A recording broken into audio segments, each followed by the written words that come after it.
Bonjour Magali. Bonjour. Merci de nous recevoir dans votre showroom parisien. Nous avions envie de vous rencontrer pour que vous nous racontiez un petit peu comment s'est construite l'histoire de Misha. Alors déjà, que signifie Misha? Alors Misha, c'est le prénom de notre ami déjà et associé en Inde. Nous l'avons rencontrée à Paris il y a maintenant une bonne dizaine d'années. Elle travaillait pour un créateur indien que nous présentions au showroom, un créateur magnifique qui s'appelait Manish Arora, et elle travaillait avec lui en tant que commerciale. Et puis, nous avons sympathisé. Et aussi, grâce à ce créateur, nous avons été invités en Inde plusieurs fois en tant que consultants pour la Fashion Week de Delhi. Et c'est là qu'a commencé la grande aventure avec l'Inde et puis la belle aventure avec Misha. Puisque au fil de nos voyages, on a découvert un pays absolument extraordinaire, haut en couleurs, dérangeant, mais aussi extrêmement séduisant par les gens, par toutes les rencontres qu'on y a faites, des couleurs fabuleuses, enfin plein de choses, un savoir-faire hallucinant sur les matières, sur les couleurs. Et donc, au fil de nos pérégrinations en Inde, de nos petites visites très très longues dans les marchés, où on achetait des valises pour rentrer avec des tas de choses magnifiques, et notamment des écharpes, parce que Catherine, qui travaille aussi qui est aussi à l'origine de Misha, est une fanatique d'écharpes depuis très très longtemps. Mais on ne trouvait jamais exactement ce qu'on voulait, ni dans les couleurs tout à fait. Il y avait beaucoup d'unis, beaucoup de brodés, mais peu d'imprimés. Alors, donc je comprends que votre inspiration première a été donc l'Inde. Avez-vous parcouru d'autres pays, de mettre en image d'autres paysages? Oui, tout à fait. Mais c'est vrai que le départ, c'était vraiment l'Inde.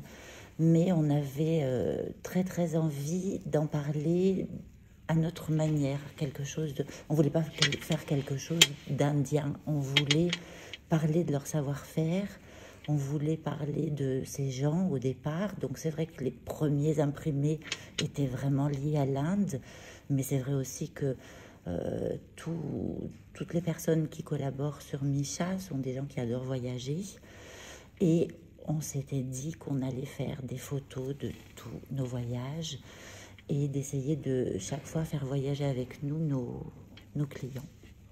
Y a-t-il des valeurs que vous voulez transmettre à travers vos photos, vos images? Déjà, on veut transmettre nos émotions, parce que c'est important. Quand on visite un pays, on ressent forcément des émotions, qui soient positives ou négatives. Alors c'est vrai que dans les écharpes, on va plutôt essayer de retranscrire le positif, quoique on avait fait une collection en Inde, toujours, sur un slum, exactement, d'artistes qui était menacé d'être complètement détruit.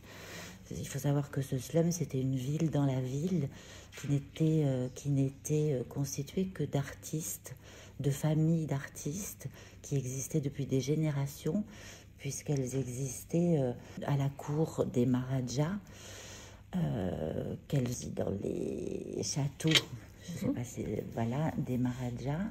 Et lorsque les Anglais sont arrivés, ils ont mis tous ces gens dehors, et ces gens se sont regroupés. Et petit à petit, une ville dans la ville est apparue. Alors, c'était insalubre, c'est tout ce qu'on veut, mais c'était une partie de l'histoire qui était vraiment forte. Parlez-nous un petit peu de la production. Donc, où se passe-t-elle? Avec qui? Et avez-vous une charte? Alors, la production, elle se passe essentiellement à Delhi. Et effectivement, quand on a vraiment décidé d'aller plus loin avec la collection Misha, on a demandé à Misha elle-même, on est parti là-bas, de visiter les usines, de rencontrer tous ces gens pour voir qui y travaillait, dans quelles conditions, parce qu'il était absolument hors de question de faire travailler des enfants, de ne pas respecter les normes qui nous et les valeurs que nous avons. Et en fait, on a signé des chartes avec les différents fabricants. Les fils viennent d'un peu partout de l'Inde, sont tissés au Cachemire. Alors, Misha, pour qui? Les femmes, les hommes? Ah ben pour tout le monde. Notre rêve aurait été même de faire de l'enfant, mais c'est un petit peu plus compliqué. Là, on a en plus d'autres projets. On veut développer la maison. Mais c'est pour tout le monde. Et du plus jeune au plus vieux, tout le monde y trouve son bonheur. Parce que justement, je pense elles traduisent toute une émotion ou quelque chose. On essaie chaque saison de raconter des histoires. Et d'avoir un thème directeur. On s'en éloigne toujours un peu parce qu'on a des envies qui naissent, voilà. Mais disons que ça fait maintenant 2-3 saisons qu'on travaille davantage sur la femme, sur les conditions des femmes, parce que même s'il y a des tas de choses à faire encore en France, si on va en Inde, on s'aperçoit qu'il y a beaucoup de travail à faire. On essaie de les faire travailler aussi sur des broderies, parce qu'il faut savoir qu'en Inde, au départ, la tradition, les brodeurs, ce sont des hommes. Il n'y a pas de femmes dans les ateliers, il n'y avait pas de femmes brodeuses dans les ateliers constitués et qui travaillaient pour les saris ou les choses comme ça.